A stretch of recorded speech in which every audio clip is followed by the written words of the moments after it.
Good morning guys. Dito pala ako sa sitio San Francisco. Shout out din pala sa mga followers ko, viewers diyan ha. Good morning, good morning.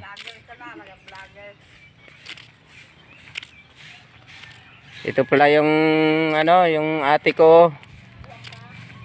Nagwawalis ng kanyang tanim naglilinis.